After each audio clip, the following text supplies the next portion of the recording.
Hola, ¿qué tal? Muy buenos días, buenas tardes, buenas noches, depende de cuándo estén revisando este material en la plataforma de YouTube o Educatic. Esta es la segunda sesión de Lenguaje, Cultura y Poder. Les doy la bienvenida. Tenemos un aforo de 33 participantes, Marisol y un servidor. Creo que todavía hay algunos alumnos que están integrando a la clase. Y bueno, antes de comenzar, pues les recuerdo que esta sesión está siendo videograbada, por lo cual si en algún momento tienen algún problema de no ceder su imagen, pues solamente anulen ¿cómo se llama? Su cámara. Y pero esto no les resta la obligación de participar durante la sesión. Pues bien, iniciamos esta segunda sesión de Lenguaje, Cultura y Poder. Me da gusto saber que algunos ya poco a poco han conocido la plataforma, han logrado interactuar y han revisado los materiales que por ahí están disponibles, así como el programa del curso. Como vimos la sesión pasada, arrancamos con una pregunta muy básica sobre lo que era el lenguaje, algunas generalidades que en realidad el texto de Julia Kristeva, realmente el que revisaron, ya también fue de alguna manera entredicho la sesión pasada. En esta ocasión, pues bueno, voy a dedicar mis esfuerzos solamente a dialogar con la cuestión de lo que sería el texto de Berger y Lockman. Entonces, para lo cual, pues sí voy a estar en constante participación con ustedes. Voy a hacerles preguntas a varios de ustedes qué es lo que revisaron, qué es lo que revisaron del texto que se tenía que revisar para el día de hoy, junto con una presentación con la cual pues hay muchas imágenes totalmente inductivas que nos permiten indagar sobre la reflexión de este sentido. Pues bueno, voy a compartir la pantalla a lo que sería la presentación y entonces vamos a irnos a esta presentación de Berger y Lockman.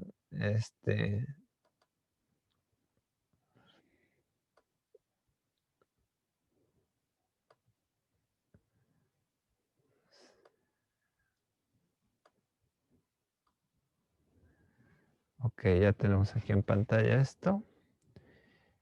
Y bueno, a ver, nada más si de alguna manera, mientras van ahí, iniciando algunos, ¿no? Todavía se están conectando. Eh, Vamos a hacer una revisión, pues más bien práctica teórica sobre lo que sería este tema. Y a ver, un momentito, nada más. Ok, entonces vamos a revisar esta parte de lenguaje y sociedad.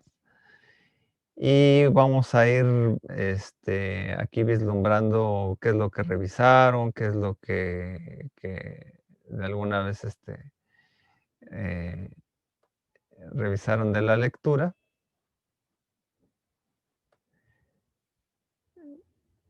Ok,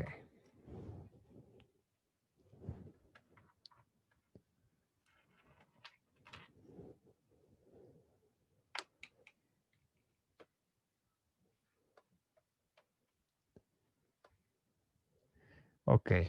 Bueno, pues como habrán visto el texto de Berger y Lockman, realmente es una reflexión que invita mucho a lo que es la comprensión de la realidad y que vinculan mucho los conceptos de lenguaje y realidad social. De alguna manera vamos a estar vislumbrando lo que sería nuestro primer tema, ¿no? De lenguaje y realidad o realidad social, ¿no? Entonces, para estos objetivos de esta sesión vamos a ir revisando lo que fue la obra, lo que revisaron del texto y vincular lo que sería cómo se vincula el lenguaje con la parte social. Y entonces, pues bueno, de alguna manera incluso vincular a los posibles temas de estudio.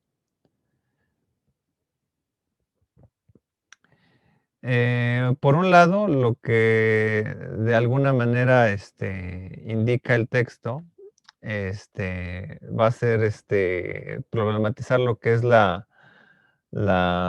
sociología del conocimiento, y que de alguna manera, este tema, ¿no? Que conocimiento y realidad van de la mano, ¿no?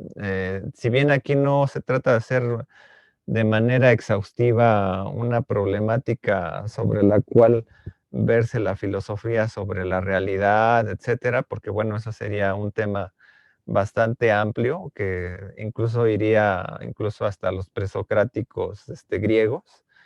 Pues de alguna manera sí estaríamos ahorita vinculando en la materia prima que serían las teorías sociales.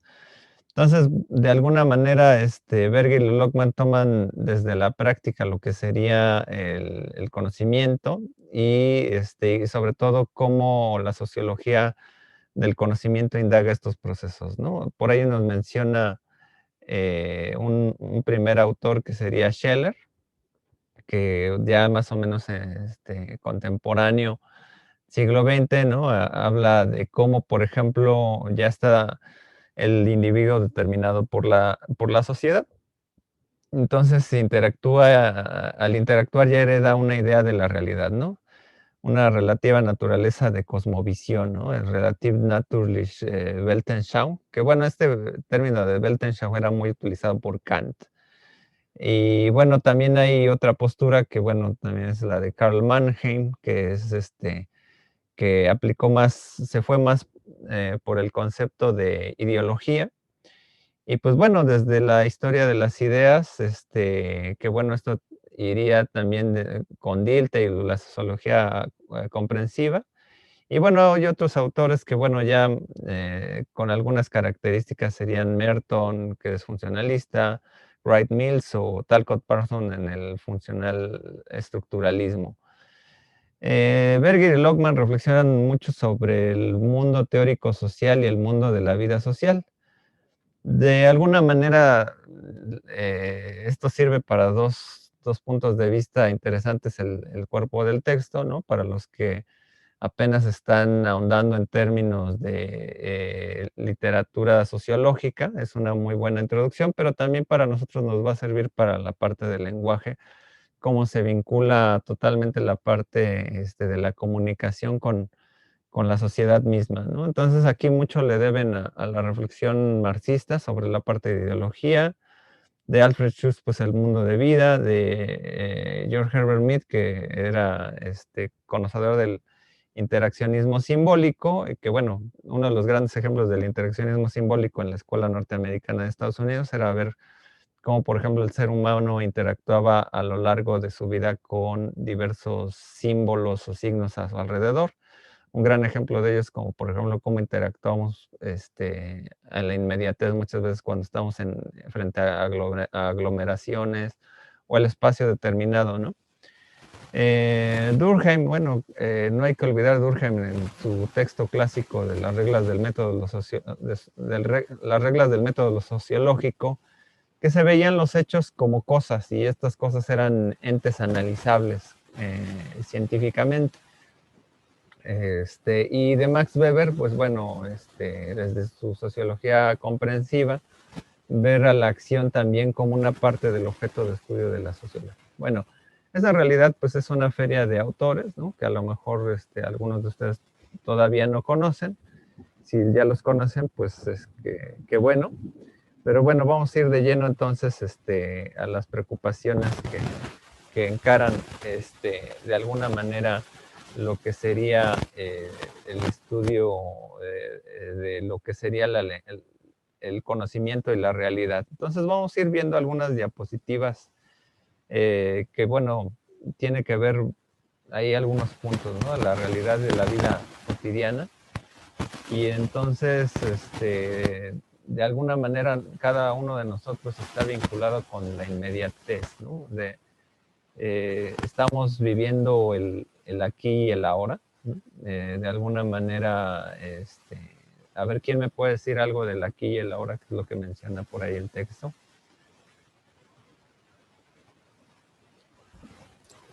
Yo, Bueno, profesor. A ver, adelante.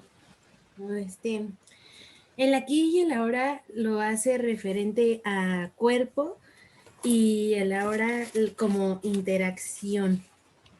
Entonces, el aquí lo refiere al cuerpo, a cómo el cuerpo interactúa con su alrededor, y el ahora lo hace como el ser. Perfecto. Ok. Ahí le dejamos. Por ejemplo, estas nociones quizás son más como una reflexión filosófica, pero por ejemplo, la parte orgánica de nosotros, de alguna manera dice, bueno, eso es importante ver la parte biológica, la parte, de alguna manera que nos constituye a nuestro alrededor. Pero nuestro cuerpo, precisamente nuestra noción de corporeidad nos dimensiona frente a una acción determinada, ¿qué es lo que vamos a hacer? O sea, si algo nos llama la atención, pues nos acercamos, ¿no? Si no nos interesa, pues nos seguimos de largo, ¿no? Pero muchas veces en nuestra vida cotidiana estamos en un aquí y el ahora que a veces no presenciamos en esta actividad del ser que te menciono, porque de alguna manera estamos en la inmediatez, ¿no? Uno de estos elementos es lo del que muchas veces estamos inmediatizados por las actividades que realizamos. A ver, ahora quién me dice lo referente a lo del teatro y telón, que por ahí hace una alusión, este, o qué les indica esta alusión de Berger y Lockman de teatro y telón. me parece que significa que cada quien tiene un papel en esta obra, ¿no? Que es una metáfora del mundo en el que vivimos. Ok, por ahí hay un video de Revista Miguela que me gusta mucho, que es el Nuevo Renacimiento, por ahí luego se los pongo en la plataforma. Pero bueno, hay una metáfora interesante, ¿no? Creo que viene de Shakespeare, ¿no? Del teatro cósmico, ¿no? O sea, cada uno de nosotros nos toca un personaje determinado y más o menos de alguna manera nosotros lo ejecutamos en función de que caminamos sobre la vida, en que nos ahondamos sobre la parte de lo que debemos hacer alrededor de nuestro entorno, ¿no? Veíamos que en el aquí y el ahora, pues más o menos estamos en la inmediatez, con el tiempo, muchas veces. Y entonces, pues todos ejecutamos una serie de caracteres en donde a veces nos ajustamos, ¿no?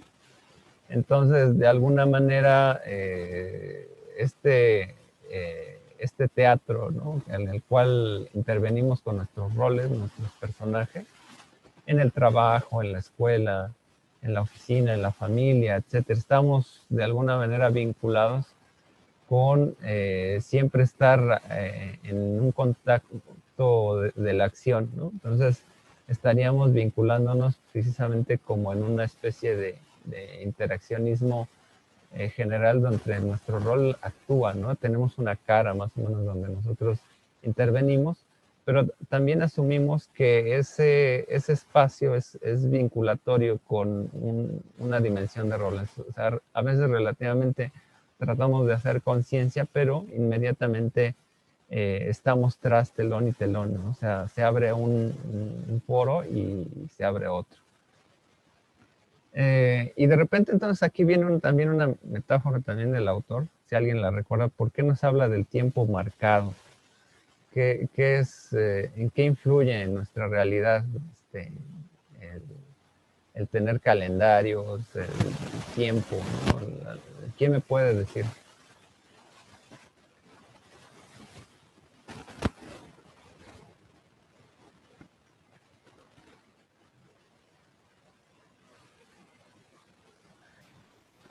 Pues, bueno, yo. Sí, Este, pues supongo que, o sea, como que los calendarios también influyen en el tiempo, en la hora, ¿no? ajá, ok, sí, pero en nuestra cosmovisión de la realidad, Pues es ¿qué como para impactan? tener a mano, ¿no? Más bien eso, el tener la noción del tiempo y en nuestra realidad y a la hora de hacer nuestras, básicamente, acciones y todo lo que tenemos en nuestro entorno.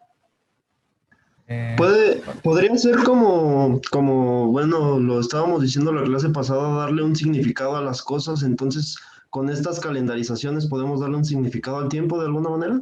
Ándale, ya, por ahí más o menos vamos, porque ¿qué es lo que pasa? O sea, decía un autor, un filósofo llamado Wittgenstein, que dice que el ser humano puede esperar el mañana, a diferencia de un animal que él solamente puede esperar a su amo, ¿no? Un perro, por ejemplo, puede esperar a su amo, pero no puede esperar la idea del mañana un animal, porque nuestra noción del tiempo nos acopla a determinar que vamos a estar ahí en determinado momento, ¿no? Incluso muchos están ahorita así como que en el calendario de, híjoles, ¿cuánto tiempo ha pasado con la pandemia? ¿Cuánto tiempo va a pasar para que llegue una vacuna? ¿Cuánto tiempo voy a regresar a una normalidad de alguna manera? Pero de alguna manera lo programamos, ¿no? Pero, o sea, no solamente en el espacio, así como nos programamos para más o menos habituarnos a una oficina, nos habituamos para estar en un cuadro, ¿no? Marcado como el tal día o tal hora, ¿no? De alguna manera, por ejemplo, ahorita que muchos a lo mejor llegan tarde, ¿no? Pues más o menos, no sé cuáles hayan sido luego de repente las razones por las cuales intentaron conectarse, etcétera.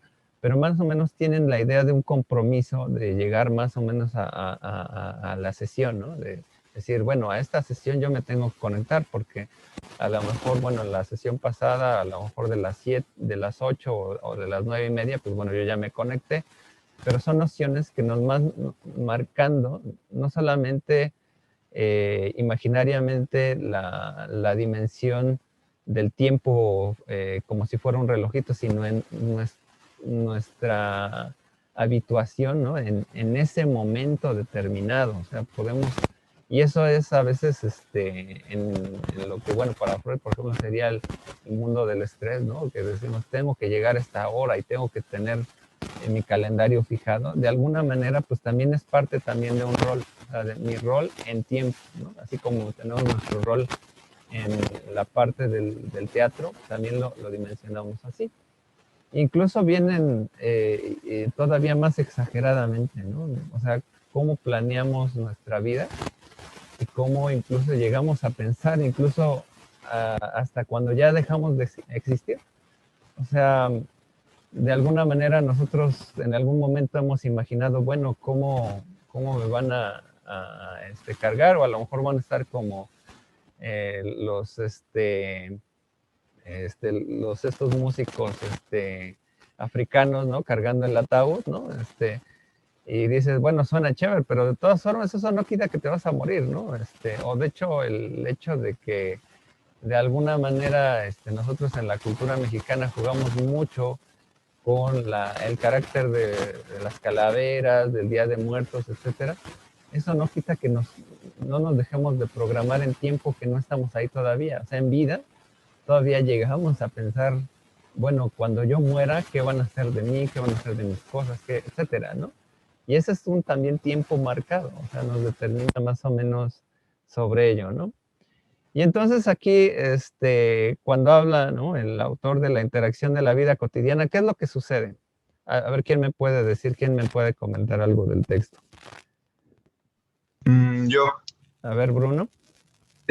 bueno, lo que yo vi es que era de la interacción que tenemos con el entorno y entre individuos y pues sí era más como pues tratar de buscar un sentido, ¿no? Bueno, eso es lo que yo recuerdo de lo que decía. Ok, hay una palabra clave por ahí en la interacción en la vida cotidiana. ¿Qué es lo que fundamenta? Por ahí hay luego unas palabrillas del otro, el uno, ¿no? O sea, ¿qué es lo que pasa aquí? O sea, está bien lo que me dijiste, pero le falta todavía ahí como un apellido. ¿Qué es lo que se requiere para que la interacción se dé en los seres humanos? Incluso lo pone Ah, como Proceso una etapa. dialéctico, ¿no? Hay varias participaciones. Siguiente, Daniel Romero. A ver. ¿Puedo hablar? Sí, adelante. Pues básicamente, si no existiera, bueno, un sistema de lenguaje, no podría haber una sociedad, ¿no? Porque dice en el texto que si no existe un sistema de lenguaje, no podría existir una sociedad. Entonces, porque no podríamos relacionarnos con otras personas. Entonces, Ok, ahí, por ejemplo, ¿qué es lo que vemos en la imagen? ¿Qué está pasando? una interacción entre dos niñas. Ajá, ¿y qué están haciendo cada una? Está viendo la Están otra. interactuando. Interactuando. A ver, descríbanme más cosas. A ver, ¿qué más hace? Otra participación fue de Ruth. A ver, Ruth, adelante.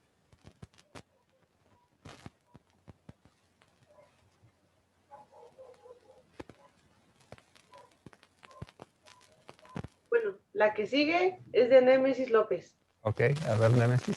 Sí, gracias. Pues primeramente debe de existir dos individuos para que generen una situación cara a cara. Y Exacto. cada uno deben de expresar sus experiencias y las experiencias las van teniendo pues conforme a su vida, de forma empírica y cognitivamente. Y pues dice que las expresamos a través de la subjetividad, fue lo que yo entendí. O sea, le damos como un significado a las cosas, pero subjetivo. Muy bien, muy bien. O sea, lo que pasa aquí es que es un ejemplo cara a cara. O sea, es muy complicado, ¿no? Por ejemplo, ahorita, ¿no? Que a veces, digo, a veces comprendo que luego la tecnología no da, ¿no? Pero finalmente el hecho de que a algunos profesores les frustre no ver sus cámaras encendidas, se entiende mucho porque hay una tradición de facto empírica, ¿no? En la vida cotidiana, ¿no? O sea, queremos hacer de la tecnología como si ya fuera algo cotidiano y todavía estamos en un proceso paulatino. O sea, además de que esto corresponde también a muchos tabús, a muchas confrontaciones de verse a uno, ¿no? Espejeado, ¿no? De verse ahí en la cámara, porque cuando uno está hablando con una persona en la vida cotidiana, pues habla con sus experiencias, así como explicaron, pues sí, las niñas están interactuando, ¿no? Pero verse a cara, claro que da un componente mayor, que de algún modo, pues ahí hay una jerarquía de los sentidos, ¿no? Como si la vista fuera importante, pero también el escucharnos de manera cercana, incluso, o sea, no lo notamos, pero también lo olfateamos, ¿no? O sea, de hecho, si no, no habría una interacción biunívoca entre personas, ¿no? Porque, bueno, además comunicamos cosas también con nuestros olores, ¿no? Pero también cuando nos Profesor, damos una... hay ¿Sí? otras dos participaciones. A ver, No sé si sobre el tema, pero sí, sí, sí. sigues Omar, A ver, adelante. Omar Vázquez.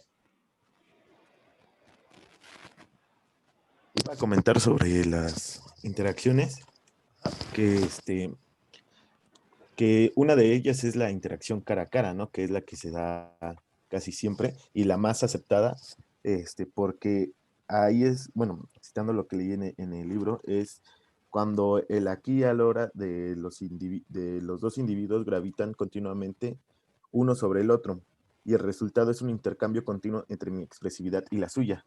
Y también agregar que en esta interacción cara a cara se puede dar las tipificaciones y también podemos tener una mejor comunicación eh, mm, ¿cómo se llama? Corporal con las otras personas, ¿no? También emocional.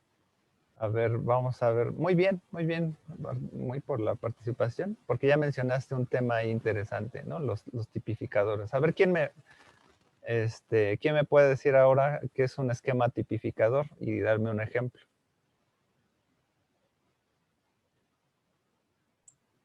Bueno, no sé si pueda volver a participar. Sí, adelante. Sí, sí, sí. Bueno, son como estos prejuicios que tenemos ya establecidos por que nos han implementado a la sociedad, ¿no?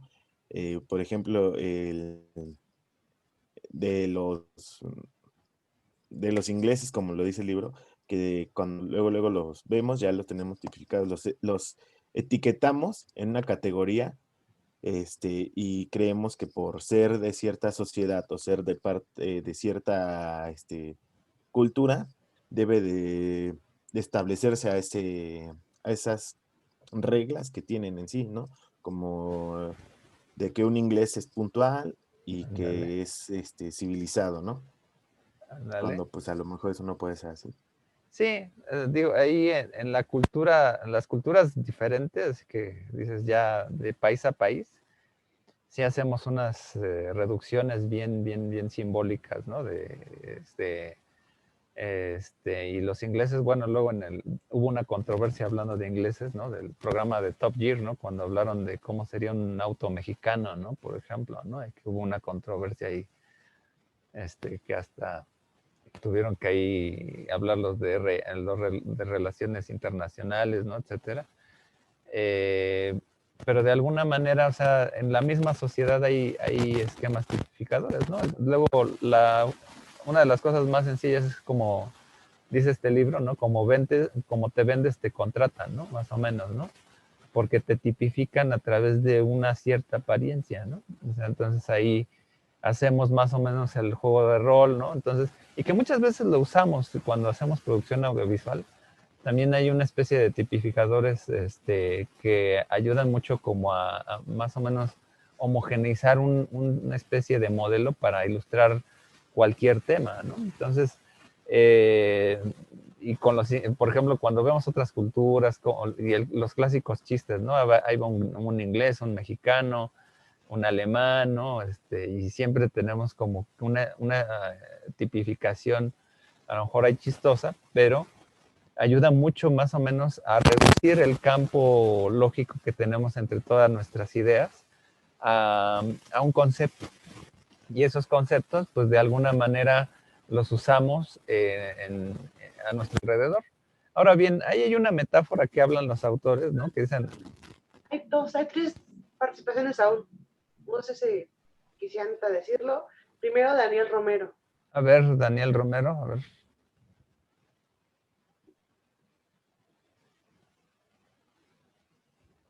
Perdón, ya participé yo. Ok. Bueno, vamos a ver ahora que participan, a ver si me pueden decir qué es lo que nos quiere decir el autor con esta metáfora o objetos que proclaman las intenciones subjetivas de mis semejantes. De hecho, ahí hay un ejemplo. Tenemos aquí a dos que aún no han bajado la mano. Según yo, quieren participar sobre esta pregunta. Ajá. Brenda Karina Romero. A ver, adelante.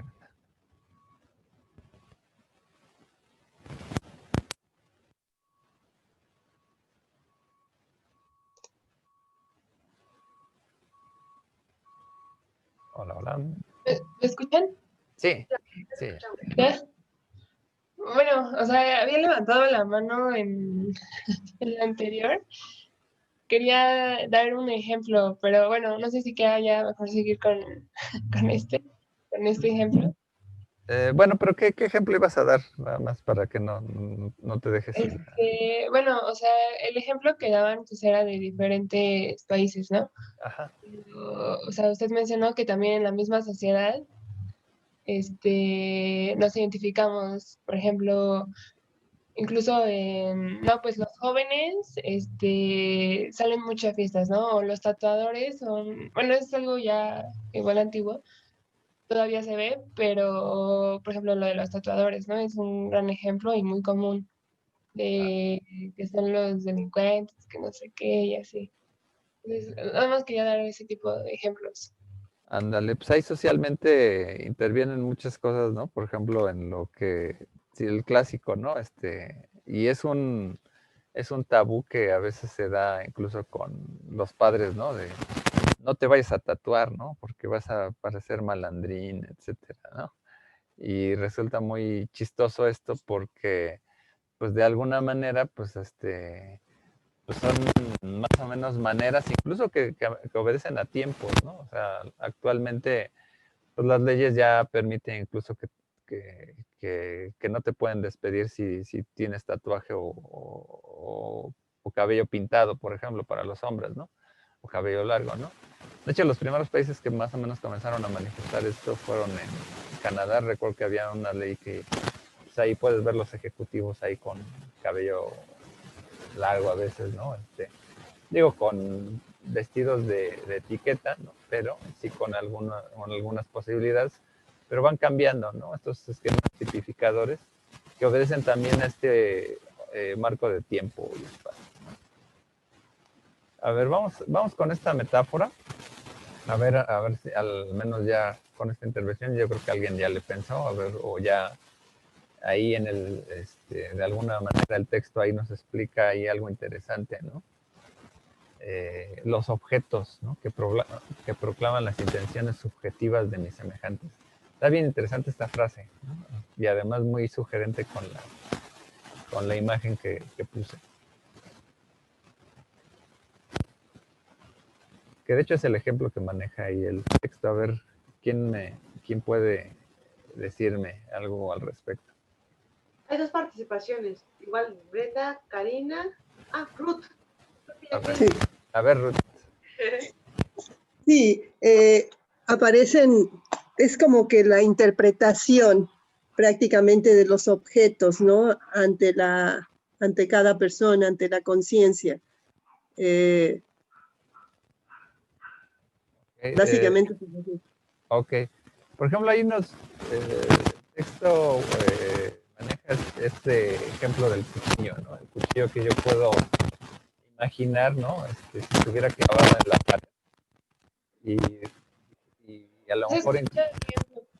Como que se traba un poco. Bueno, no sé si sea mi micrófono, bueno, mi pantalla, pero no se escucha bien. A ver, ¿me escuchan bien ustedes? Sí, se escucha bien. Sí, ya mejor. Yo sí. Okay. A lo que yo me refiero es que escucha. los objetos te pueden decir diferentes significados dependiendo de cada persona, de cada conciencia, de cada individuo, ¿no? Claro, o sea, cada persona puede manifestar una interpretación. Tú bien lo dijiste, ¿no? Interpretamos a los objetos de alguna manera como están vinculados en la realidad, ¿no? Por ejemplo, ahí había un dicho que decían las abuelas, ¿no? Oye, cuidado con esas tijeras, no se vaya a cortar un ángel, ¿no? Pero en realidad ahí lo que supone es que el miedo, ¿no? De cortarse, ¿no? Pero sobre todo porque incluso incita, incluso ahí decía ahí un psicoanalista, un amigo, que incluso hay pulsiones de eros y tanatos, ¿no? De destrucción, incluso porque es muy natural, ¿no? Así como que decir, eso es tan peligroso que, bueno, cualquier persona no racional, ¿no? O sea, invocar sus instintos podría ser una tontería, ¿no? Y entonces esos deseos de transgredir nosotros también nos afecta en términos de vivir con miedos, etcétera, ¿no? Incluso, porque hace recordar lo que son las libertades originarias, ¿no? En donde pues, la mayor parte de animales pues hacen las cosas instintivamente y no piensan a lo mejor las cosas, ¿no? A lo mejor saltan a una caja, ¿no? Cuando tienes un animal, ¿no? Por ejemplo, un perro no salta a una caja y no se da cuenta que a lo mejor ahí puede haber algún químico nocivo, por ejemplo, ¿no? Pero nosotros le generamos una especie de significación a esto. Entonces, de alguna manera, aquí es donde entramos ya finalmente al tema aquí medular, ¿no? De la postura que toman Berger y Logman sobre el lenguaje, ¿no? De alguna manera ya dijiste un poquito ahí algo, Ruth. No sé si alguien quiera comentar, alguien más o tú misma, si quieres comentar un poquito más. Hay otra participación, perdón. A ver. Alvarado. A ver. Bueno, sí, de hecho también iba a comentar eso, ¿no? Que le podemos dar varios significados a algunos objetos.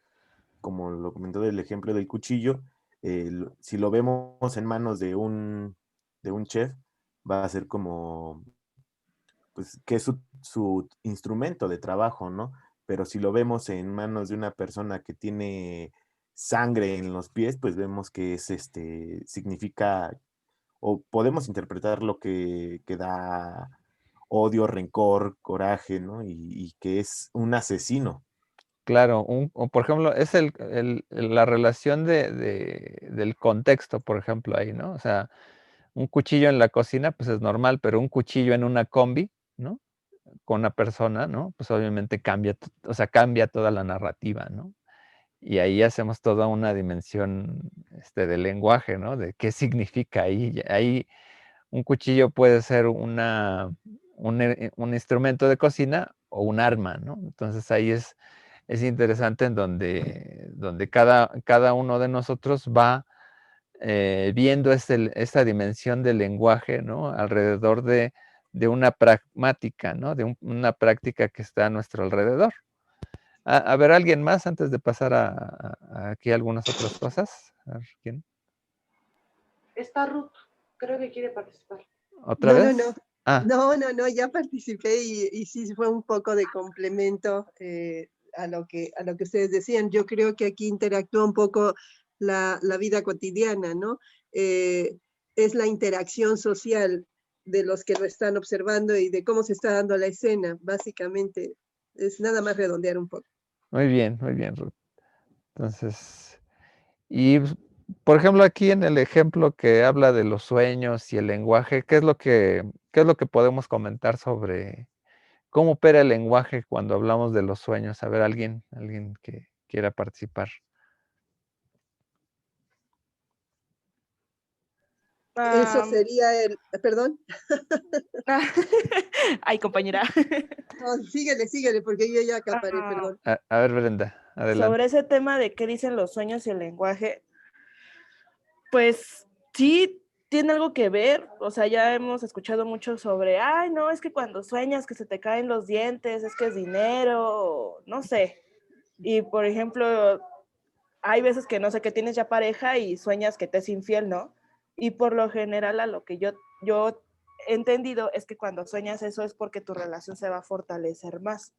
No sé si tenga eso algo que ver. Lo interesante, decía Freud, es que de alguna manera cuando manifestamos una noción de qué es lo que soñaste, ¿no? ¿Cuál fue tu sueño más profundo de la noche? Y lo comienzas a explicar, ¿no? Hay algo interesante que hace, por ejemplo, el psicoanalista, ¿no? Cuando te está escuchando, ¿no? Y te lo hace como poner en voz alta. ¿Escuchaste eso que dijiste? ¿No? Ay, es que soñé que, bueno, una pareja mi pareja es infiel, etcétera, ¿no? Entonces dices, bueno, significa que hay una aprensión con ese objeto, pareja, objeto del deseo, y que bueno, o sea, te puedes sentir en cualquier momento desplazado, ¿no?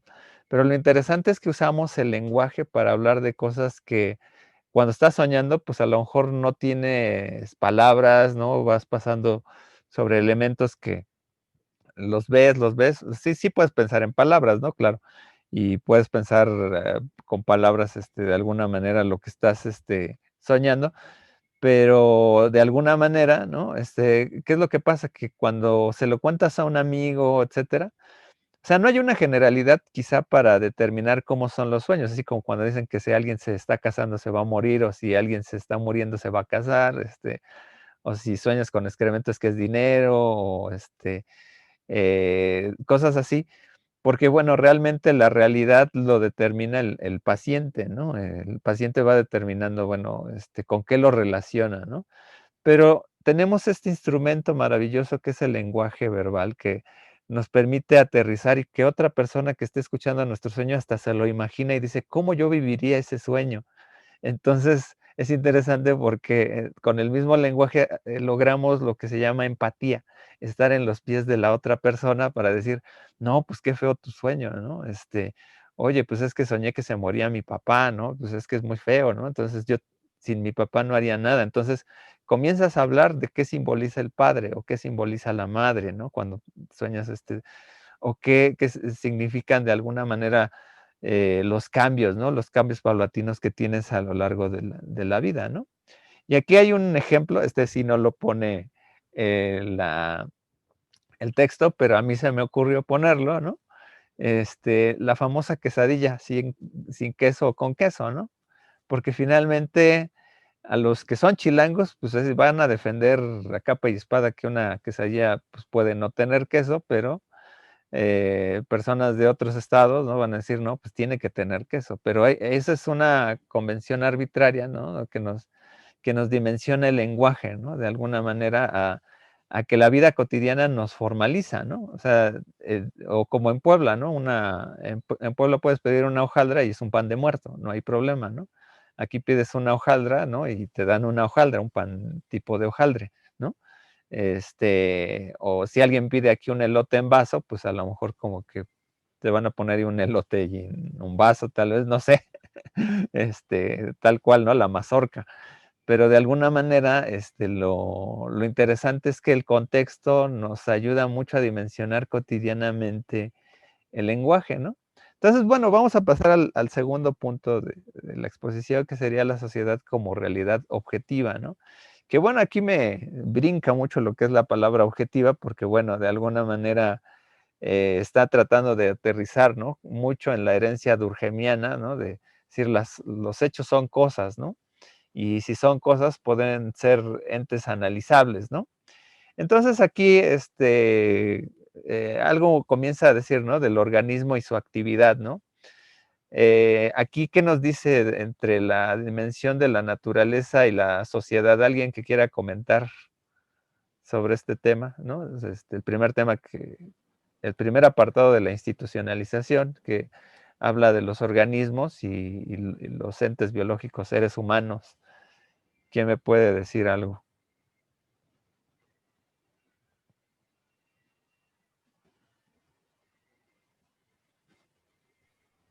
Puede también ser al azar. Ah, no, miren, participó Némesis López. A ver, Ah, adelante. Gracias. Bueno, pues dice que para empezar el desarrollo de un individuo está muy estructurado por la sociedad, que desde que nacemos ya no tenemos como tal la idea de que estamos en una sociedad, pues porque no pensamos, pero ya nos impone una estructura la sociedad y de ahí nos vamos desarrollando de una manera pues ya determinada y que exactamente por esto la humanidad es muy variable socioculturalmente hablando. También la sexualidad tiene mucho que ver y que la plasticidad humana es exactamente definida por desde el carácter genético y en el proceso social se va desenvolviendo los significados que le vamos dando.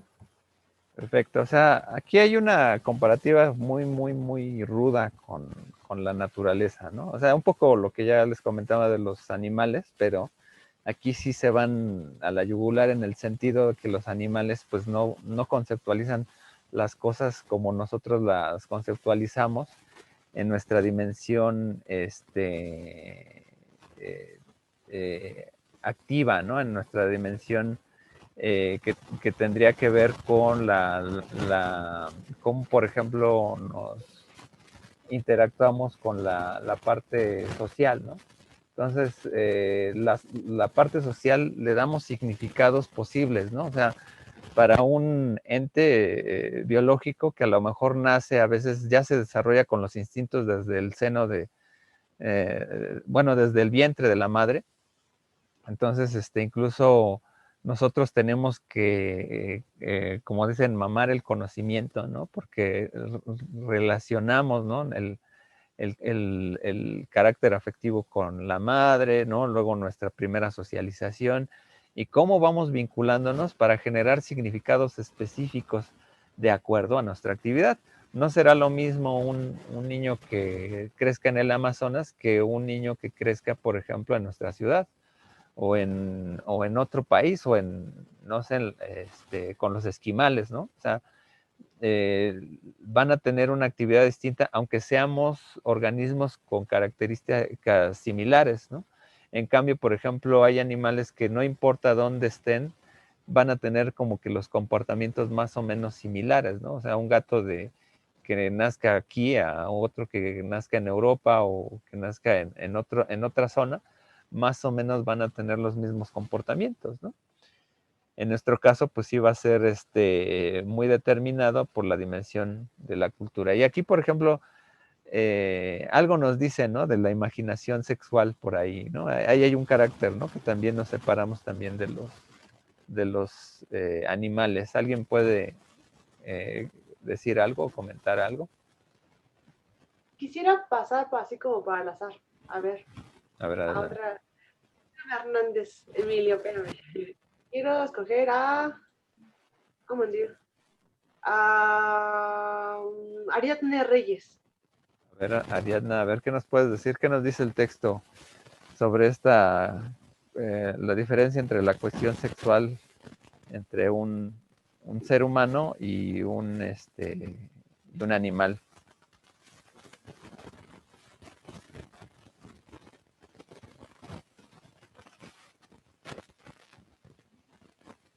A ver. Pues no, creo que bueno, yo. Sí, bueno, si no puedes, Voluntaria. bueno, ojo con Tenemos los varias. ojo con los que le señalen aleatoriamente, porque doy a entender que a lo mejor quizá no leyeron. Ojo con eso. A ver, ¿quién más Que no por está ahí? presente. Sí, Ok, o que primero, no. ¿por qué se fueron? Estaba, bueno, ok, quedaron Emilio Hernández Ajá. y Karina Romero. Ah. A ver, Emilio, primero tú. A ver. Yo creo que una de las dos cosas que diferencia el mundo animal de las personas es que los dos tenemos ese instinto sexual por naturaleza o esa necesidad de tener o copular con otra persona, pero lo que nos diferencia de los animales es que tenemos un raciocinio. Entonces nosotros podemos tener un dominio o un control de nuestros instintos que, bueno, como lo han mencionado otros autores, el ser humano no deja de ser un animal que se reproduce, que crece, se reproduce, envejece, ¿no? Entonces forma parte del ciclo de la vida de todos los animales y de todos los seres vivos de este planeta, la reproducción. Pero lo que nos diferencia a nosotros es meramente la razón y el dominio para controlar esos instintos. Ok, muy bien. A ver, muy bien, Emilio. A ver, ¿quién más estaba por ahí? Otra. Yo. ¿Puedo? Sí. Otra de las cosas es, y lo leía en alguno de los libros, es que mencionan que el ser humano hace historia, ¿no? El animal no. Y Claro. el ser humano se guía un poco también por las experiencias y complementando un poco, o sea, y utilizando un poco la información del compañero, tiene dominio de sus experiencias y recuerdos, me imagino, ¿no? Digamos que en la parte sexual, digamos, un ser más o menos, como dirían, entre comillas, ¿no? Un hombre civilizado, una persona civilizado, no va y copula con la primera persona que encuentra, ¿no? Hacemos toda una especie incluso de argot cultural, aunque eso sea a lo mejor el instinto, lo embelecemos con una serie de protocolos, ¿no? En donde incluso el lenguaje tiene que ser mediador de lograr una experiencia incluso sexual, ¿no? Porque incluso son protocolos, ¿no? De alguna manera. Por ejemplo, el clásico chavo, ¿no? Que invita a la chava, oye, te voy a invitar a un café, ¿no? Dice, pues, ¿qué la viste famélica? O que te voy a invitar a comer, pues, no, claro que, además ahí las metáforas freudianas son bien interesantes, ¿no? El kinship, ¿no? Uno se come a la persona simbólicamente en la comida, ¿no? Y porque es un preámbulo, ¿no? Realmente, ¿no? Y ahí es donde determinan si a lo mejor hay o no clic, ¿no? Y de alguna manera hay todo un proceso, ¿no? También hay procesos de idealización, a lo mejor que pueden ser nada más netamente sexuales, y entonces cuando no es obtenido, pues a lo mejor lo idealizas y lo dices, es el amor imposible, etcétera, ¿no? Esa concepción es muy interesante porque, bueno, sí hay ejemplos en los animales, ¿no? Por ejemplo, de alta fidelidad, como por ejemplo en las aves, ¿no? Que sí tienen, hay aves que se pueden morir, ¿no? Cuando se muere su pareja, ¿no? Se mueren de tristeza, ¿no? Pero hasta eso, fíjense, o sea, estamos haciendo pragmática de nuestra universalidad de humanos, ¿no? Aunque no sabemos qué es lo que pasa en el cerebro de un ave, o sea, estamos diciendo a priori, se murió de tristeza, ¿no? Pero realmente no sabemos, ¿no? O sea, no tendríamos que operar con el lenguaje de un animal para que nos dijera cuál es su raciocinio, pues de la vida, ¿no? De alguna manera, ¿no? Y entonces, sí. Profe, ¿puedo comentar algo? Sí, adelante, adelante. Bueno, igual con lo que usted estaba diciendo de la sexualidad, como decía Emilio, otro punto interesante es que nosotros también somos animales, ¿no? Pero lo que nos diferencia es la razón y, bueno, pero al mismo tiempo, al ser animales, nosotros por naturaleza no somos animales monogámicos. También nosotros somos, o no somos de una sola pareja en toda la vida, como a diferencia de otras especies, pero por esta condición de que razonamos, elegimos serlo, ¿no? Muchos no, muchos sí, pero eligen quedarse con una sola persona. Claro, sí, de hecho, es interesante ese caso. Bueno, en algún momento recuerdo mis clases de antropología física.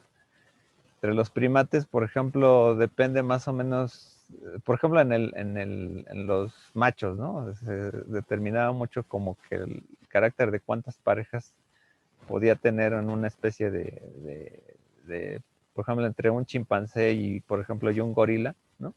El tamaño más o menos de los testículos, más o menos con eso, más o menos hacían una comparación en quién generaba más hormona, ¿no? Y quién no. Y bueno, lo interesante de esto, por ejemplo, en esta parte sexual es que ahora ya hay otras opciones, ¿no? Por ejemplo, su generación ya no nada más juega con lo monogámico como una parte cultural, ya hay una generación o dos generaciones de los 80s, ¿no? De lo que es el famoso poliamor, ¿no? Donde hay triadas y algunas otras alternativas, pero tuvo que dimensionarse con el lenguaje para poder verbalizar esas necesidades, ¿no? Para decir, bueno, a lo mejor no todos son, a lo mejor, bueno, no quiere decir que antes no sean poligámicos, ¿no? En este sentido, ¿no? La poligamia ha existido, ¿no? Desde siempre y bueno, en la antropología hay varios ejemplos de las sociedades poligínicas donde a veces un macho tiene varias parejas o incluso en algunas culturas una mujer ha logrado tener también varias parejas, ¿no? De alguna manera aquí eso confronta mucho a, como dices, bueno, la decisión racional de lo que es la monogamia, algo así como lo que fue el monoteísmo, en el sentido de a lo mejor es más fácil agruparse nada más o enfocar las fuerzas en algo nada más racionalmente en una persona, para a lo mejor no regarla, ¿no? En términos de confundirse, ¿no? Entre las relaciones de interacción social. Y eso es muy interesante porque, bueno, finalmente ahí está también atravesado el lenguaje, ¿no? Y hay gente que se declara así, no, pues yo soy polígamo o algunos dicen, pues soy poliamoroso, etcétera, y aceptas las consecuencias de esto, ¿no? Que señalas, ¿no? Y es muy, muy, muy interesante, ¿no? Muy bien, muy bien. La participación de Gio Vera y de Alexia Tania. A ver, Gio. ¿Escucha? Hola. Sí, adelante. Hablando de todo esto de la realidad, se me viene a la mente que en tiempos anteriores las abuelitas de algunos ahorita tenían muchos hijos en su realidad, ¿no? Entonces, y ahorita se ha reducido un poco porque son diferentes realidades las que ahora vivimos a las comparaciones de las otras. Y lo de poliamoroso igual, estamos ya en una realidad que ahora sí acepta esas relaciones, o bueno, no totalmente acepta, pero ya hay un poco más de esa aceptación. Claro. Claro. Sí, o sea, son choques generacionales, ¿no? O sea, de hecho, que el siglo XX pues ha sido un buen ejemplo realmente. En los años 20, pues, las primeras revoluciones feministas, ¿no? Luego, posteriormente, las revoluciones que más o menos dan los derechos a las personas gays, ¿no? Por ejemplo. O, que bueno, por ejemplo, y entre varias, ¿no? Porque, pues bueno, la intersexualidad, ¿no? algunas otras manifestaciones de identidad. Sí, sí. Profe, no se escucha. ¿Perdí? A ver. Creo que es tu micrófono porque yo sí lo escucho bien. ¿Sí? A ver si me... Yo también lo escucho bien, profe. Ahí ya se escucha. Sí, profe, se escucha bien. Ah, perfecto. Ok. Bueno, pero está bien. Es bueno el feedback, ¿no? De repente uno... entonces, bueno, todas estas revoluciones han permitido, se dimensionan con el lenguaje, ¿no? ¿Qué es lo que desean las personas? Y se construye una realidad determinada con ello, ¿no? Algo que dice el texto por ahí, ¿no? Ahí me falló una letra, ¿no? La humanidad específica del hombre y su socialidad están entrelazadas íntimamente. El Homo sapiens es también, y en la misma medida, un Homo socius, ¿no? O sea, es un hombre social, ¿no? O sea, lo construimos en la medida que estamos nosotros construyendo nuestra propia identidad. O sea, aquí un Robinson Crusoe no existe, ¿no? O sea, tenemos que interactuar con los demás. Es más, hasta el propio Robinson Crusoe tenía que interactuar con alguien, ¿no? Aquí, bueno, pasando a otro tema, ¿no? Aquí lo que serían los orígenes de la institucionalización, ¿no? Por ejemplo, ¿qué es lo que vemos ahí en pantalla, ¿no? A ver, porque da un ejemplo por ahí, lo que sería el autor, ¿no? De lo que es la habituación, ¿no? ¿O quién me puede decir qué es la habituación en los orígenes de la institucionalización, por ahí? Tenemos la participación de Alexia Tania y Emilio Hernández. A ver, Alexia. Bueno, es que yo iba a participar, pero en el de las relaciones. Bueno, a ver, coméntalo. No está de más, no está de más. Bueno, o sea, es que como, pues, iba a comentar que en realidad, pues, es una construcción social que romantiza, podría decirse. O sea, Ándale. como esa monogamia y el tener solo tú a esa persona, como la posesión de otro individuo. Claro, claro, sí. Por ejemplo, todos los grupos de poliamor comienzan precisamente con la crítica al amor romántico, ¿no? No al romanticismo, sino al amor romántico idealizado, ¿no? En donde hay una dimensión, ¿no? De pareja, que sin la idea de la media naranja, ¿no? Que realmente ahí lo importante es mucho la deconstrucción, ¿no? Porque nuestra deconstrucción nos vamos a dar cuenta que estamos atados a interpretaciones ya dadas, ¿no? O sea, nuestra construcción del mundo ya fue interpretada y entonces lo que heredamos no es nuestra propia construcción, sino una construcción diferida, ¿no? Aquí, por ejemplo, la habituación, ¿no? Por ejemplo, tenemos aquí una canoa, ¿no? Pero, por ejemplo, la canoa, para que se diera la canoa, o sea, o podemos darle la palabra de canoa, tuvo que pasar un proceso histórico por el cual la madera tuvo que pasar por un tratamiento, con una adecuación, una funcionalidad. O sea, lo mismo pasó con el fuego, ¿no? El fuego se conceptualizó después de haber sido una necesidad, o sea, se habituó en ese espacio, ¿no? Lo que es un barco, ¿no? O incluso ahí tenemos una casa ahí sobre el agua, ¿no? Entonces ahí a lo mejor el hombre se adaptó al espacio y gracias a eso, ¿no? Los objetos que derivó de ese espacio tuvieron que ser nombrados, ¿no? Y al ser nombrados es que ya fueron propiamente determinados por nuestra costumbre. Entonces, nuestra costumbre ya cada vez que veamos una canoa, pues va a tener esa significación en donde no es un tronco de madera, no es un tronco tallado, sino tiene una función, es una canoa, ¿no? Y sirve, o un pequeño barco, ¿no? Entonces, estamos habituados entonces a transformar nuestra realidad a través del lenguaje o viceversa, ¿no? Entonces aquí, sí. Emilio Hernández. A ver, Emilio, dime.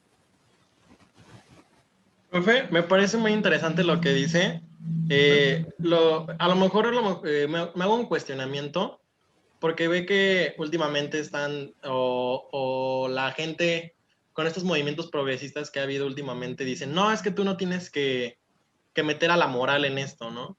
Es un comentario, a lo mejor no tiene que ver tanto con el tema que se está dando, pero yo creo que en sí la moral sí influye en que se habitúe algo, ¿no? O que una institución se encargue de habituar algo, ¿no?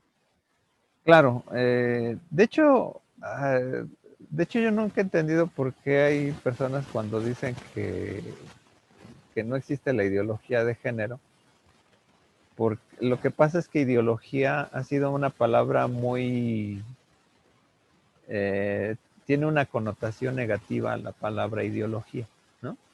Entonces la moral, cualquier moral, o sea, todos tenemos ideología, no importa cuál sea, no importa, ¿no? O sea, incluso, o sea, el hecho es que hubo un término, un momento en el marxismo en que la ideología se vio como algo que no era personal, fue influido hacia ti, ¿no? Pero esa parte de la ideología es una cosmovisión. Entonces, finalmente, o sea, todos tenemos, o sea, de hecho hay en la crítica de la crítica crítica, ¿no? Cuando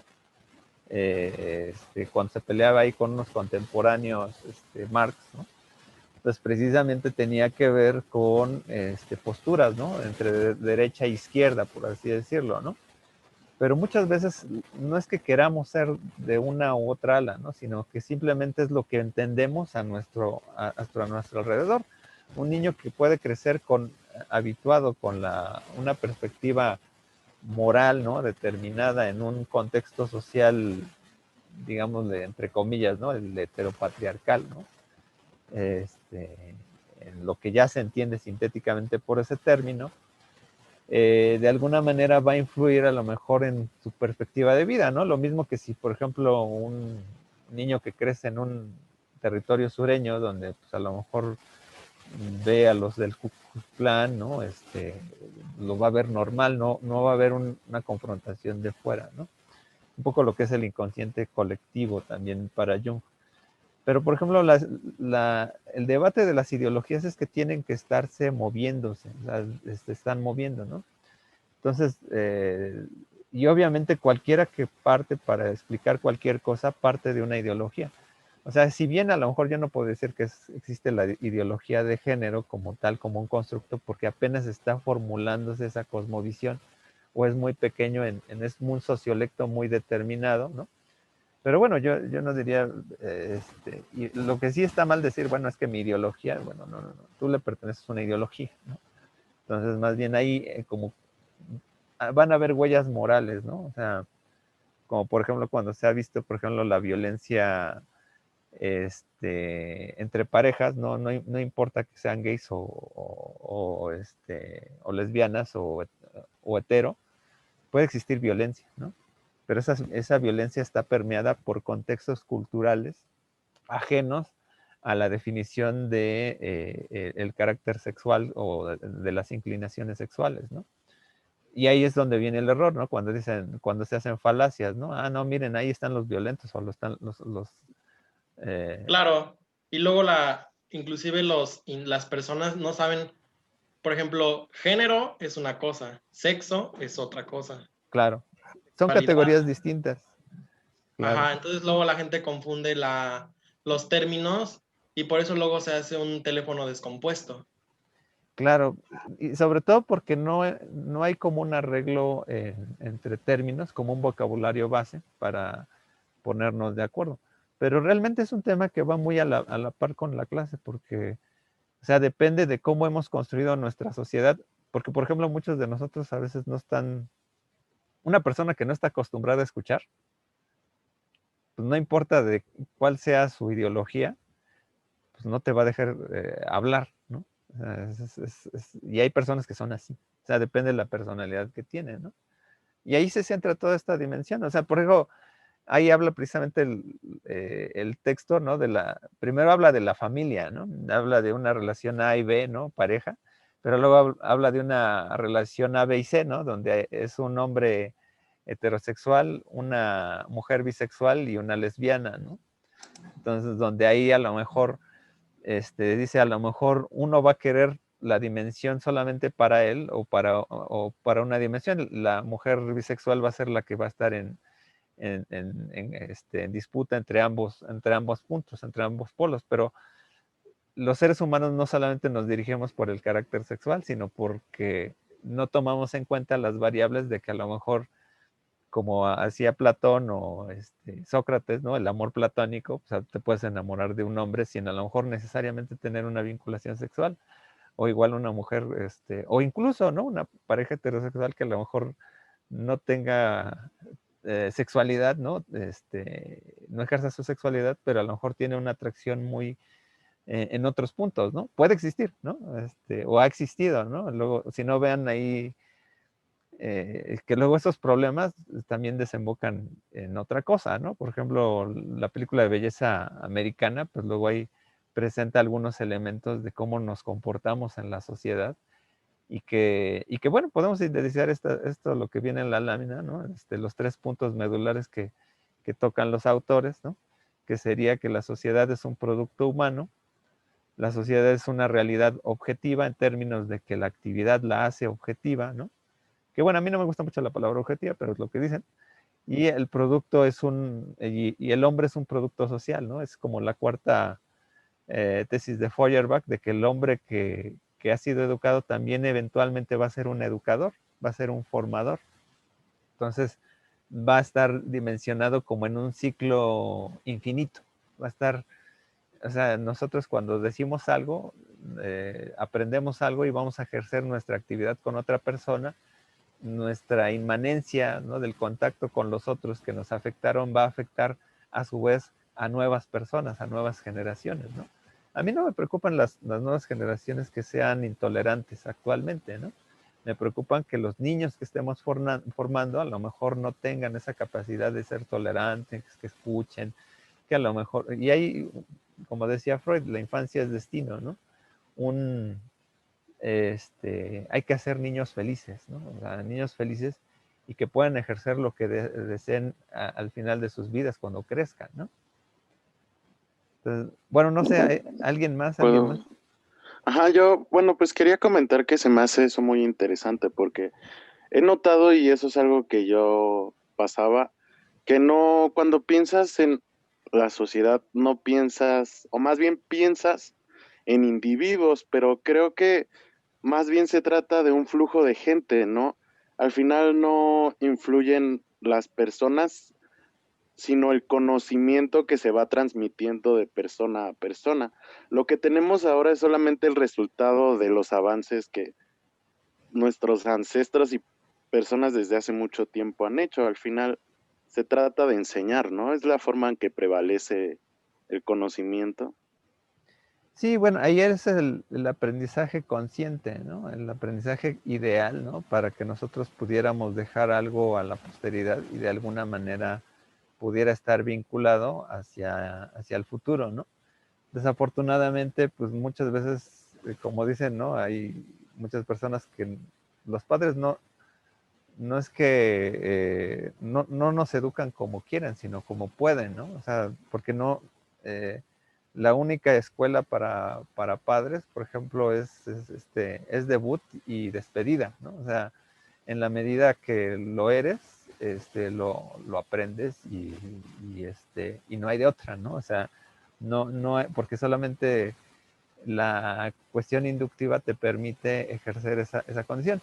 Idealmente, ¿no? La educación trataría, ¿no? De apostar a que los cambios son muy paulatinos, ¿no? Y que esos cambios paulatinos, pues obviamente se van abonando. Imagínense cuántos siglos llevamos de la modernidad en términos de teorías, desde el Renacimiento, y apenas, ¿no? Digamos que apenas estamos cuestionando ahora si el individuo realmente no debe verse con sus propias uñas, sino que depende de todos los demás para trabajar en conjunto, ¿no?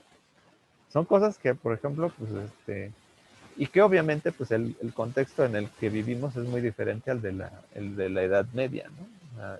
Es muy diferente. Y eso precisamente es como, por ejemplo, educamos a las personas que vienen, ¿no? Y cómo institucionalizamos a través de las palabras, ¿no? Y, por ejemplo, cómo esto se vuelve una tradición, ¿no? Y cómo se queda aterrizado. Y por ahí nos daban unos ejemplos de, por ejemplo, los ejemplos que dan sobre los cazadores, ¿no? De cómo por ejemplo, en experiencia ajena, ¿no? Pues a lo mejor se crea una técnica, una teoría para, por ejemplo, cazar, etcétera, y de alguna manera es lo que permite que los nuevos cazadores ya tengan incluso sus rituales de paso. Primero usar el arco, las herramientas, ¿no? Para ya luego irse a cazar, por ejemplo, ¿no? Eso es y bueno, en esta dimensión de lo que serían finalmente los roles, es un poco esto de lo que también ya comentaban, ¿no? O sea, de cómo, por ejemplo, estigmatizamos a las personas, ¿no? Y, por ejemplo, pues bueno, aquí el deber ser, por ejemplo, ejecutivo, ¿no? Etcétera, a, por ejemplo, plantear por ejemplo, tu outfit de una manera diferente, ¿no? Entonces, estas son las nuevas revoluciones en donde los roles se ponen en duda, ¿no? De alguna manera, ¿no? ¿Alguna otra participación antes de que pase a otro punto por ahí? Pues sí, de hecho sí, como mencionaba, por ejemplo, en la parte esta de tradición, pues sí va de la mano por la parte empírica, ¿no? Por ejemplo, en la parte de el que mayor experiencia tenga es como va a difundir esto hacia, este conocimiento hacia los demás. Y en cuanto a lo que mencionaba sobre la parte de los roles, pues sí, es ese complemento donde esto representa la orden institucional. Claro, pues es que ahí, por ejemplo, nuestra institucionalización, también se ayuda de muchas otras herramientas, ¿no? Las herramientas que no solo son las educativas, sino que generamos mitos, religiones, ¿no? Y también esta constitución, ¿no? Por ejemplo, ¿qué es lo que pasa en Facebook, ¿no? En Facebook sucede un fenómeno bien interesante de que a veces uno se queda con los contactos que piensan más o menos de la misma manera, ¿no? Entonces, como que no confrontas tus verdades, ¿no? Como si fuera otra cosa, ¿no? O sea, lo que sucede es que nos quedamos con una verdad, o sea, justificamos nuestras propias creencias, ¿no? Entonces, cuando buscas un tipo de personas, ¿no? Que piensan similar a ti, pues es para justificar, sí, miren, ya ven que tengo razón porque todos los que estamos en este grupito pensamos igual, pero realmente simplemente estás sesgando una parte del conjunto. Entonces, lo que sucede en muchas maneras, ¿no? Que a veces la religión, los mitos, ¿no? Pues a veces nos confrontamos a este tipo de enajenaciones, ¿no? Porque entonces no hacemos conscientes los procesos que a lo mejor de repente una persona como que dice, pues como que sí estoy bien en el grupo, pero como que no estoy de acuerdo aquí, ¿no? Por ejemplo, ¿no? O sea, tampoco, y eso es lo interesante también de una universidad, de que confrontamos puntos de vista distintos, ¿no? O sea, entonces, cuando legitimamos las cosas, los universos simbólicos se quedan ahí, o sea, porque ya ven que habla de ahí un proceso en donde hay elementos más o menos prototeóricos, ¿no? A través de la experiencia, y al final llegamos a un cuarto nivel, ¿no? En donde pues finalmente, por ejemplo, entendemos que la vida, por ejemplo, tiene un fin, ¿no? Por ejemplo, es como comprobable, hay una determinación de lo que por experiencia hemos visto que hay recurrencia, ¿no? O sea, no hemos visto todavía un ser humano inmortal, por lo cual pues todos estamos esperando en algún momento a pensar que la muerte es algo verificable, como es un proceso de legitimación. Y cuando vienen estos procesos de legitimación, entonces vienen todos estos caracteres simbólicos que nos afianzan la vida, ¿no? Los rituales de paso, incluso hacer los rituales, por ejemplo, del Día de Muertos, evocan mucho a hacernos conscientes de que eso es lo que nos enfrentamos, ¿no? Es una manera muy, muy importante de que aprendamos, ¿no? Incluso también recomiendan los terapeutas de que en alguna parte de nuestra vida tuvimos que haber tomado algún ritual de paso de algún funeral, porque el funeral, por ejemplo, es un ritual de paso de decir adiós, ¿no? De hacer paz contigo mismo, ¿no? De decir, porque la persona que se confronta por ahí luego decían, ¿no? No lleves a los niños al funeral, porque se van a aburrir, ¿no? Pero deben de entender, ¿no? Que es como parte de la sociedad, del constructo social, en donde tiene una importancia tanto la vida como la muerte, ¿no? Entonces es también un ritual de paso, ¿no? Y los niños que luego no van a este ritual de funeral, no tienen confrontaciones muy fuertes cuando pierden un ser querido la primera vez, porque no tienen un proceso tanatológico inductivo, ¿no? Entonces, hay maneras en que más o menos el conocimiento se trata de indagar, bueno, el conocimiento sociológico, tratar de poner de manifiesto qué es lo que pasa en la vida cotidiana, ¿no?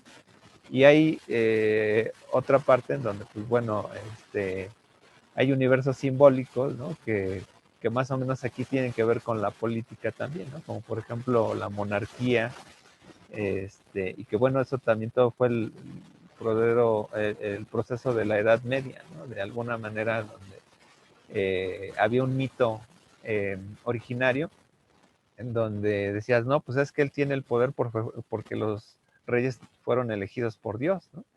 Ahora tenemos una cosmovisión elegida, ¿no? Porque la sabiduría del pueblo es la que elige a los gobernantes y es un mito interesante, ¿no? Como si la democracia fuera intocable y prohibido hablar mal de la democracia, ¿no? Porque además tenemos solamente un tipo de democracia, la democracia participativa, ¿no? Pero por ejemplo, nosotros no conocemos mucho la democracia estadística o la estocracia o la demarquía, que es, por ejemplo, por al azar alguien le va a tocar gobernar, ¿no? Entonces, y con eso ya acabaríamos con la mafia del poder realmente, ¿no? Porque, pero como la democracia institucionalizada habitual es aquella que es la participativa, pues cuidado con hablar de otras maneras de organización social. Y pues bueno, y al final, pues lo que pasa con la realidad es que nosotros la internalizamos, ¿no? O sea, hacemos parte de nuestra parte, ¿no? Subjetiva. Estamos como en la parte metafísica aristotélica, ¿no? Encerrados, ¿no? Por el carácter de la realidad, ¿no? De las cosas. O sea, estamos dimensionados a través de nuestro conocimiento, ¿no? A ver, hasta aquí no sé si alguien quiera participar antes de que ya vaya a ir cerrando la presentación. Pues bueno, internalizamos la realidad, ¿no? Entonces aquí vienen los procesos de socialización, donde pues bueno, ya se vislumbra a través de la actividad, vimos en lo del capítulo, el apartado 2, que ya se objetiva a través de la acción o de los hábitos la realidad, pero ahora bien, ¿qué hacemos con esa realidad internalizada en cada uno de nosotros? O sea, nosotros cuando crecemos, cuando somos niños, vemos a la realidad del otro como la realidad confrontativa, ¿no? En términos de crecer. Y hay una socialización secundaria, ¿no? En donde de alguna manera vienen los procesos de identificación entre grupitos, ¿no? Etcétera, ¿no? Y dice aquí, mientras que la socialización primaria no puede efectuarse sin una identificación con carga emocional del niño con sus otros significantes, o sea, por ejemplo, con la madre, la mayor parte de la socialización secundaria puede prescindir de esta clase de identificación. O sea, puedes pensar en tu madre, pero ya no puedes decir es mi maestra única para mí, ¿no? O sea, el niño sí lo piensa, así es mi mamá y nadie la toca, ¿no? Incluso hasta luego hay conflicto de hermanos. Pero en cambio cuando ya creces, pues ya no puedes decir como, sí, es mi mamá, la quiero, incluso ahí hasta como desaveniencia, ¿no? En la parte de la adolescencia. Y entonces cuando estos procesos de identificación se dan, ¿no? Proceden efectivamente con una sola diócesis de identificación mutua, que es, por ejemplo, si te juntas con los emos, con los darketos, con los escatos, y con cuál manera más o menos que puedas generar este tipo de elementos, pero al final de todo, cuando te das cuenta que ya sales de tu grupito, ya creces y ya, por ejemplo, ustedes ya están en la edad de una realidad subjetiva, ¿no? Transformadora, cuando viajan en el metro, pues dicen, pues hay otras personas, ¿no? Que ni conozco, pero pues es un mundo, cada quien en su problema, ¿no? Realmente tú miras tu celular, te cierras, etcétera, pero al menos estás a las vivas de que a lo mejor no entre un asaltante, ¿no? Pero tu realidad es, cada quien está en su rollo, ¿no? En la vida cotidiana. Y ahora, y por supuesto que en la práctica pueden haber procesos intermedios entre la resocialización. Por ejemplo, actualmente vivimos uno de ellos, la nueva normalidad, y no sé, o sea, no sé cuánto tiempo deba de pasar para que todos se habitúen a esta situación, a menos que llegue la vacuna, pero de todas formas es interesante porque, bueno, esto ha sido muy interesante porque si se dan cuenta al principio muchos ni les importaba el cubrebocas, etcétera, y como que paulatinamente ha ido poco a poco, pero eso también implica una dimensión social ahorita de temas, hasta de investigación de tesis, ¿no? De cómo, por ejemplo, nosotros cuando nos llegamos a ver en esta nueva normalidad, hasta como que hasta darnos la mano, luego me tengo que poner el alcohol, porque dudamos de los gérmenes del otro, ¿no? Pero a lo mejor no del otro en sí, pero al final en la totalidad, si dices, es miedo al otro, que es una parte fundamental que ahora nos reconstituye como una sociedad, y eso claro que confronta.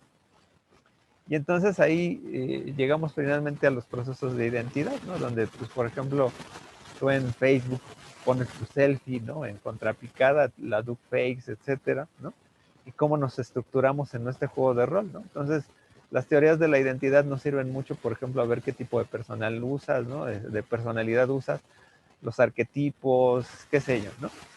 Entonces, y a veces vinculándonos, cómo, por ejemplo, la sociedad se dimensiona entre lo que es la parte biológica como con la identidad, ¿no? O sea, de alguna manera, pues viene todo este proceso de cómo ves, te tratan, ¿no? Por ejemplo, un indigente, pues más o menos puedes hacer reflexión sobre cómo se alimenta, cuál es su aspecto, cuál es su nivel de, por ejemplo, de higiene, etcétera, ¿no? Y al final, pues bueno, llegamos a lo que sería el punto conclusivo, que sería esta relación o esta delgada relación entre la sociología del conocimiento y la teoría sociológica, que a través de toda esta reflexión de cómo es la vida cotidiana, también estamos teorizando. Entonces, dice, la sociología del conocimiento entiende la realidad humana como realidad construida socialmente, y nuestra concepción de sociología del conocimiento, dicen Berger y Lockman, implica una concepción específica de la sociología en general. Por cierto, que no implica que la sociología no sea una ciencia, ni que su método debiera ser nada más que empírico, ni que pueda estar libre de valores. Lo que sí implica es que la sociología se ubica junto a las ciencias que tratan del hombre en cuanto hombre. O sea, aquí lo que se trata de definir es como decir, si es una ciencia, tiene un objeto de estudio determinado, ¿no? Desde esta argumentación. Y pues bueno, finalmente es una postura por la cual dimensionamos este punto, ¿no? Entonces, pues bueno, yo sin más, pues bueno, de todas maneras, si alguien, no sé, tiene algo, un punto que comentar, alguna otra idea antes de cerrar la sesión, no sé si alguien quiera comentar algo antes de irnos. Yo, por ejemplo, por la parte de la socialización, que es la primaria y la secundaria, bueno, yo lo tuve así como conclusión que en la primaria es la formación de tu criterio moral, ¿no? Y en esta parte es donde, bueno, uno de los ejemplos es sobre un niño, donde un niño no sabe el peligro de una acción, y es a la hora de también la dificultad de poder explicarle el riesgo a un niño. Un ejemplo, una estufa caliente, por conocimiento, pues tú ya sabes que si se acerca se va a quemar, pero él no sabe ese riesgo, sino que tendría que vivirlo. O sea, bueno, en el peor de los casos, ¿no? O sea, dejarlo que se queme. Y, por ejemplo, en la parte secundaria es ese proceso que tengo también entendido que es un proceso que nunca va a terminar, y que así pase, por ejemplo, en universidad, en tu entorno social, es ese proceso que vas a seguir teniendo y vas a seguir desarrollando. Por ejemplo, cambio de trabajo y todas esas partes. Claro, sí, es más específico, por ejemplo, cuando vives en experiencia ajena, lo que supuestamente debería ser internalizar, ¿no? Por ejemplo, los miedos, ¿no? O sea, hay miedos naturales, miedo a la oscuridad, miedo a lo desconocido, ¿no? Y de repente vienen otros miedos culturales que la moral ya más o menos te determina, ¿no? Por ejemplo, digo, ahorita ya ustedes no les tocó esa época, ¿no? De miedo a ejercer su sexualidad o miedo a ciertas condiciones, pero sí hay otro tipo de miedos, por ejemplo, ¿no? De no ir solo en la calle en la noche, etcétera, ¿no? Que es pues un poco la experiencia ajena, ¿no? Pero más o menos ya te cuidas, ¿no? Entonces, pues de alguna manera eso implica mucho también los valores, tu relación con el entorno y de alguna manera, pues bueno, ahí sí está totalmente intrínseco pues un conocimiento ajeno, es un conocimiento teórico. Obviamente nosotros que estamos en la universidad reflexionamos ya a través de las cosas muy de manera ajena porque somos muy teóricos, ¿no?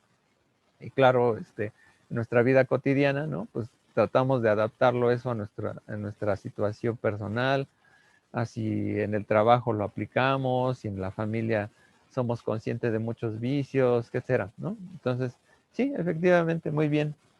¿Alguien más antes de irnos? Némesis López. Ah, sí, profesor. En la parte que usted dijo y también retomando lo que dijo mi compañero, usted dijo de ahora, ¿no? Lo de la nueva normalidad. En mi opinión, yo opino que no se le debería de llamar nueva normalidad porque si bien hay una limitante biológica, como lo dice en la socialización secundaria, pues no es nueva, es como lo dice el texto, es una vida cotidiana, sin embargo, surgió un imprevisto, un accidente biológico, ¿no? Entonces, yo pienso que socialización hay y que no le deberíamos de poner ese término de nuevo, porque hay muchos autores que dicen, y la misma biología dice, que el ser humano está hecho para adaptarse a las cosas. Entonces, nuevo, pues no sé, para mí sería nuevo que fuera otro planeta o que de plano reiniciáramos todo otra vez en lugar de pues algo que pasó, porque si lo ponemos así, cuando fue lo de la influenza, no se le llamó nueva normalidad. Y sin embargo, fueron ¿qué? Un mes en el que todo el mundo también nos enviaron a nuestras casas y o en los desastres naturales, en el terremoto, esas personas, pues es su vida, sin embargo, pues ahí pues se les rompió algo, ¿no? Tanto inmobiliario como sentimentalmente, subjetivamente. Entonces es más bien adaptarse y no decirle nuevo. No sé, yo lo veo Sí. por lo que dice que hay socialización, quizá una deficiente en la de estructura social, pero la hay. Ok, sí, claro, sí, porque además no ha sido la única pandemia a la cual el ser humano se ha enfrentado, obviamente la peste bubónica, ¿no? Hay enfermedades históricas como la tarantela, ¿no? De ahí viene el baile, de hecho, ¿no? Les daba esa convulsión. La, la de hace un siglo, de los años 20, ¿no? En España. Entonces sí, o sea, claro, o sea, hay una adaptación y a lo mejor hay más bien activar los protocolos de emergencia. Y en esa parte sí. Sí, o sea, a lo que me refería es que más o menos, no es que, por ejemplo, tratamos de cambiar en ese sentido, sino que la mente a lo mejor eso se adapta, ¿no? O sea, se adapta a lo mejor y como dices, bueno, de nueva normalidad, pues hasta suena tétrico, ¿no? A mí tampoco me gusta esa palabra, pero más bien en términos de que podemos, en esta adaptación, como tú bien dijiste, esta palabra, es como cuando, por ejemplo, podemos generar nuevos vocablos para lo cual, pues, estamos de lleno en esta situación. Pues muy bien, Nemesis, pues yo ya, por tiempo, nada más no se les olvide poner ahí en el chat ahí su nombre. De todas formas, Marisol ya, anotó por ahí su asistencia y su participación, pero por si alguien no participó, etcétera, que quiera poner ahí nada más su nombre para la parte de la asistencia. Entonces, pues bueno, acabamos tema en esta sesión, ¿no? Digo, me gustaría seguir charlando, me gustó mucho esta sesión porque fueron muchos ejemplos empíricos, ¿no? La siguiente sesión vamos a ver el texto de Sebastián Serrano y uno de introducción a la semiótica de Julia Kristeva. Y entonces, bueno, ya el texto ya está en la plataforma. De todas maneras, pues les agradezco a todos ustedes por su asistencia, su participación. Fernando Rico, ¿Perdón? hay una participación. A ver, adelante antes de... Ulises. Buenos días, profesor. Disculpe, tengo una pregunta. Sí. Respecto a las entregas de los trabajos, ¿cuál es el tiempo de entrega que tenemos? Es que no me quedó claro la sesión pasada, perdón. Ok, si mal no recuerdo, debe haber un calendario de los tiempos de entrega en la plataforma, independientemente de las fechas que determinen más o menos la actividad, pero por lo regular, la actividad, para que no se hagan mucho bolas, por ejemplo, de aquí, de hoy hasta la siguiente sesión, por ejemplo, todavía pueden entregar, creo que el de esta actividad, pero ya se abre la actividad siguiente, ¿no? O sea, ahí sí estoy haciendo un poco más abierto para que puedan entregar los trabajos. Obviamente, pues si ya de un mes posterior de la entrega, pues ya se cierra la actividad. Pero de todas formas, ahí están los calendarios, ¿no?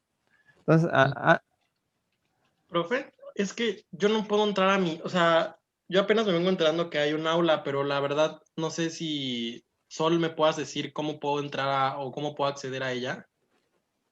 Para trabajar en Educatic, bueno, ahí viene, supongo que revisaste el programa y a lo mejor no identificaste ahí más o menos el proceso, ¿no?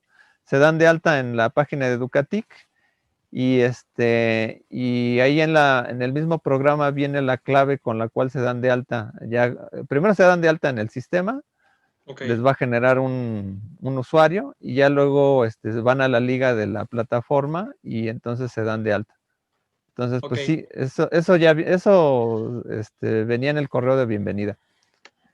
Entonces, Gracias. Bueno, Gracias, profesor. Ok. Bueno. Perdón, la tarea 2 y solo viene como fecha de entrega hasta el 31 de agosto del 2020. En la tarea 2. Octubre, ¿no? Bueno, me parece. Agosto. En la tarea 2, trabajo de Berger, Luckman y Christoph. ¿Ese ya les apareció? Aquí no tengo ninguna tarea para calificar yo. Ok. Bueno, ahorita lo checo, pero a lo mejor debería decir octubre, perdón. Eso ahorita yo lo checo, Marisol. Pero bueno, eso entonces ahorita lo revisamos pero sí, o sea, ahorita como luego hubo un proceso de altas y bajas, todavía la semana pasada tuve nuevos alumnos que se contactaron, entonces todo lo que va a ser octubre van a poder entregar las primeras actividades, así que no se preocupen. ¿Sale? Sí, gracias, profesor. Okay. Gracias, profe. Hasta luego. Buen día. Ok, entonces nos estamos viendo. Hasta luego. Gracias. Gracias. Hasta luego. Gracias, profesor. Hasta luego. Hasta luego. Okay. Luego, profesor. Hasta luego. Nos vemos.